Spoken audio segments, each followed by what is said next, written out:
meeshii Jubbaland ahayd waa lagu kala tagay. Axmed Madoobe dalka dibadiisa ayuu u doontay garab iyo gaashaan. Maxamuud Siid Aadan tuugsi ayuu u aaday Itoobiya iyo dalalka kale. Haddaba ma waxay leeyihiin ciidan u dagaalama? Ma hublaan ayaa haysa? Maxay tahay safarkan degdega ah ee soo galay madaxweynihii madaxweyne ku-xigeenkii? Waxaan kula wadaagi doonaa abaabulka gobolka Gado oo gaaray meeshii ugu dambeysay oo maamul lagu dhisayay. Macluumaadkii ugu dambeeyay ee rasmiga ah ayaan kula wadaagayaa. Soo dhawow. sidee u aragtaa safarkan degdega ah ee Axmed Madoobe iyo sidoo kale ku-xigeenkiisa ay uga baxayaan magaalooyinka ay ku sugnaayeen? Aragtida qaybta hoose noogu reeb. waa jab weyn oo soo gaaray ma la isdhihi karaa? Jubbaland ayaa burbur ku dhow ma la isdhihi karaa? sidee wax u jiraan? bal qaybta hoose aragtida noogu reeb, muuqaalka laga share garay. war cusub ayaa soo baxay oo ku aadan safar degdeg ah in ay kaga baxayaan dalka Soomaaliya labada hogaamiye ee ku-xigeenka iyo kan koobaad waa madaxweynaha Jubbaland Axmed Maxamed Islaam Axmed Madoobe iyo ku-xigeenkiisa Maxamuud Siid Aadan. Axmed Madoobe waxa uu safar ku tagi doonaa Nairobi kadibna waxa uu gudbi doonaa Imaaraadka Carabta halkaas oo uu togsi tagi doono isagoo dhaqaale iyo sidoo kale ajinta siyaasadeed ka soo meersan doona madaxda sarsare ee Imaaraadka oo mucaarad ku ah dowlad dhiska Soomaaliya. Si la mid ah waxa la soo warinayaa Maxamuud Siid Aadan in safar dhulka uu kaga baxayo gudaha dalkeena isagoo ku wajahan deegaanada Itoobiya ka tirsan halkaas oo isna togsi u tagi doono. waxa uu la kulmi doona ayaa la yiri taliyaha ciidanka Itoobiya Barhana Joola, madaxweynaha maamulka dowlad deegaanka Soomaalida Mustafa Cagjar, saraakiil la shaqeysa oo gacanyaal waa Abiy iyo saraakiil kale. waxaana uu soo weydiisan doonaa kaalmo iyo garab. taasi waxay muujinaysaa halka ay maanta taagan yihiin madaxda Jubbaland. qorshaha dawladda waa uu guuleystay ayaa la isdhihi karaa sababtoo ah meesha gobolka Gado la yiraahdo waxay maraysaa meesha ugu fiicneed oo istiraatiiji ah oo maamul dhis ayaa la gaaray. maanta kulan ay yeesheen xubnaha waxgaradka odayaasha iyo siyaasiyiinta gobolka Gado deganna waxa ay isku garteen ama isla garteen inay qaadaan tallaabo degdeg ah oo arrimahaasi la xiriira iyada oo loo arkayo tusaale muhiim ah oo ay dhinacyadu gaarayaan in madaxweynihii iyo ku-xigeenkiisa ay ka tagaan gudaha dalkeena oo ay qaadaan tallaabooyinkaasi waxay noqon kartaa arrin halis ah oo dhibaato weyn ah taasi oo muhiimad gaar ah loo arko dhinacyadu. sidoo kale waxa la soo warinayaa in xaaladda gobolka Gado hadda ay marayso meeshii ugu dambeysay. tallaabo walba ay qaadeen waa ay ku fashilmeen. waxay la kulmeen Kenya saraakiil ka tirsan, waxay la kulmeen Itoobiya saraakiil ka tirsan, si wada jir ay ula kulmeen. intaasi tallaabana Maxamuud Siid Aadan ayaa qaaday. dhammaantood su'aalihii ay weydiiyeen jawaab ayay u waayeen sababtoo ah Kenya ma ku xadgudbi karta Soomaalida. Itoobiya isku day ay sameysay 3 maalin ay u qabatay ciidamadii beledka ku sugnaa iyo Cabdirashiid Janan inay kaga baxaan guud ahaan deegaanada gobolka Gado. waa ay ku fashilmeen. shacabkii ayaa kacay, banaanbaxyo ayaa bilowday, waa laga hortagay, wax walba ayaa la sameeyay. suurtagalnimadeedana way arkeen inaysan soconaynin. iyagii ayaana jawaab u soo celiyay. waxay u sheegeen inaysan suuragal ahayn in tallaabada noocan ay qaadaan. waa loo deeriyay. ugu dambeyn hadda waxay raadinayaan tactic iyo qorshe kale oo ay ku maleegaan ama ay u soo maleegaan shacabka Soomaaliyeed iyo ciidamada dawladda ee ku sugan gobolka Gado. waan ku soo laaban doonaa wararka la xiriira xaaladda gobolka Gado ee markan shacabka Soomaaliyeed ayaa soo dhaweeyay waddo taariikh ah oo xirneed ku dhawaad 2 sano oo uu dib u furay gudoomiyaha gobolka Banaadir. wadada marta dhabarka isbitaalka Digfeer ee degmada Hodan oo kol hore la xiray ayaa dib loo furay. wadadan waxa la soo wariyay in loo xiray arrimo ammaan.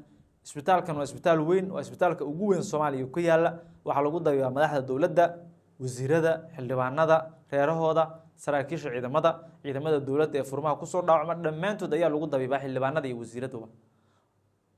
fariin amni ayaa timid. wadada waa la xiray. waxaa la diiday in isbitaalka dhabarkiisa dhinaciisa ay gawaari maraan. dhaaxay ayaa lagu jaray. ugu dambeyn gudoomiyaha gobolka Banaadir General Xasan Maxamed Xuseen Mungaab ayaa qaaday tallaabo degdeg ah kadib markii uu xafiiska yimid. ballanqaad ayuu sameeyay kol hore ama toddobaadkii hore. wuxuu ballan qaaday in wadooyinka Muqdisho badankood dib loo furi doono. ugu dambeyn ballanqaadkiisii ayuu bilaabay.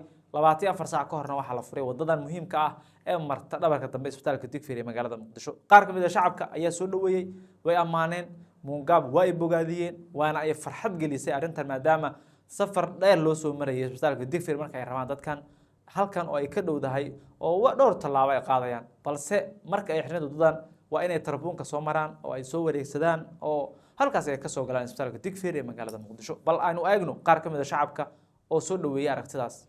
horumar weyn weeye. waa wax weyn oo dawladdu ay soo kordhiday in amniga la sugo. markii hore horeeyay markii amniga ay ogaadeen inay sugeen oo ay xaqiijiyeen kadib ay wadooyinka noo fureen. Mungaab waxaan ku leenahay wadooyinka kale oo dhiman inaan noo furtaan ka rabnaa. 100% waana mahadsan tahay anoo ku hadlaya shacabka afka bajaajleeda.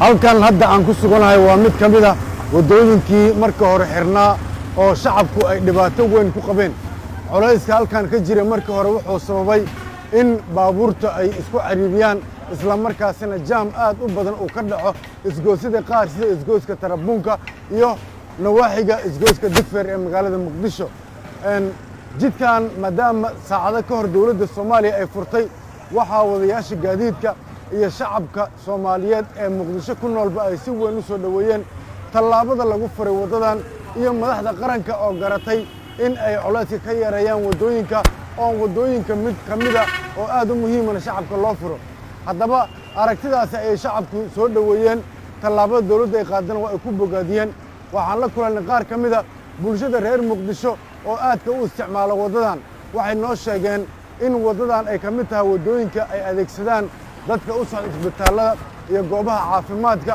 iyada oo bukaanno la marsiiyo halkan kuwo kale oo isbitaallada ka soo baxayna halkan la soo marsii jiray dhibaatooyin badan ayay ku qabeen maadaama dowladda furtana aad bay u soo dhoweeyeen iyo waddadan oo digfeer soo gasho furitaankeeda waa ku faraxsannahay anigoo afka bajaajlaha ku hadlaayo 100% waa mahadsan yahay dhammaan dowladda ugu horeeya xashan maxamuud guddoomiyaha duqa magaalada muungaab 100% waa mahadsan tahay inkastoo baahi kale aan qabno waddooyin badan aan rabno in noola furo tan hadda maanta aan noo furtay 100% waa ku mahadsan tahay rafaad badanaa ku qabna waddooyinka xiran hadda waddadan saakay markaan arka iyadoo furan aad iyo aadaan ugu farxay sidii in wiil uu ii dhashoo kale ugu farxay ninkii furay iyo ninkii in la furo ololeeyey intaba waxaan leeyahay qaar allah idin siiyo jannatulfirdowsa allah idinka waraabi waana mahadsanti horumar weyn weeye waa wax weyn oo dowladdu ay soo kordhiday in amniga la sugo markii hore horreeyey markii amniga ay ogaadeen inay sugeen oo ay xaqiijiyeen kadib ay waddooyinka noo fureen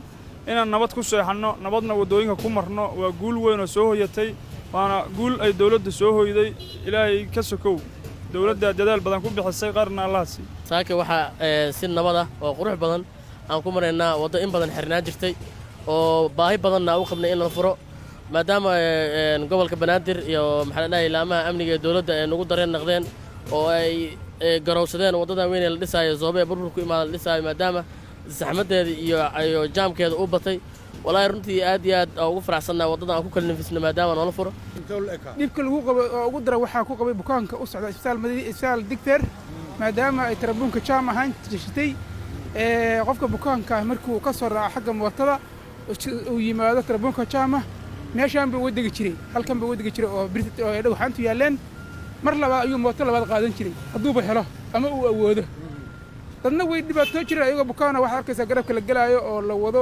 oo si dhib ah ku tegaayo isbitaalka ku gaaraayo waddooyinkaan la furo waxaan u arkaa dowladda tilaabo wanaagsan inay qaaday waxaana ka codsaynaa waddooyinka xiran inay hadda noo furto si uu u yaraado ciriiriga iyo saxmadda iyo jaamka si ay u yaraadaan dowladda waxaan ka codsaynaa meel la maraaba la waayeba jaam iyo cariiri iyo saxmad meel la maraa la waaye inaan shaqaysanno aan weyne qaab aan u shaqaysanno aan weyne adeer mawduuca ku saabsan dhagaxa meesha laga qaaday aad iyo aad aan ugu faraxsanna waanu ku hambalyaynaynaa ciddii ka qaaday ee dawladdan ugu horraydo weli wasaaradda amniga inay amarka soo bixiday aan aaminsannahay waa ugu mahadcelinaynaa aad iyo aad ay sharaf u leeyihiin codsi kalena waa wadanaaho waxaan leenahay dhagaxyo badan oo shacabka dhibahayo iyo jaam magaalada meel laga mara la waayey ee dhagaxyadu ay sabab u yihiinaa jirta iyadoo amnigana lagu dadaalahayo oo la sugaayo waxaan rabnaa in haddana dhagaxii xoogaan nagala qaado bulshada aan la hadalna ayaa intooda badan waxay ka codsadeen madaxda qaranka in sidaan oo kale loo furo waddooyin kale oo xihan oo bulshada ay aragto inay yihiin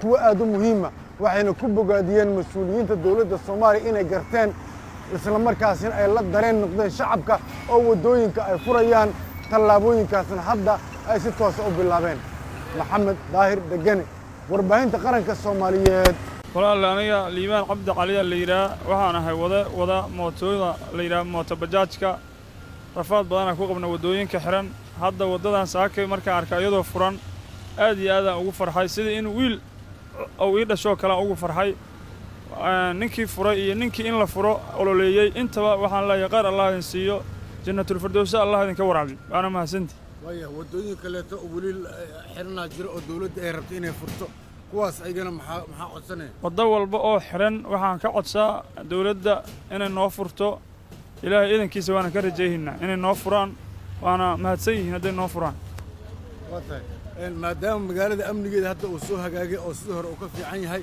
waddooyinkiina la furaayo horumarkaasee u aragtaa horumar weyn weeye waa wax weyn oo dawladdu ay soo kordhiday in amniga la sugo markii hore horreeyey markii amniga ay ogaadeen inay sugeen oo ay xaqiijiyeen kadib ay waddooyinka noo fureen inaan nabad ku seexanno nabadna waddooyinka ku marno waa guul weyn oo soo hoyatay waana guul ay dawladda soo hoyday ilaahay ka sokow dawladda dadaal badan ku bixisay qarna allaha siiyo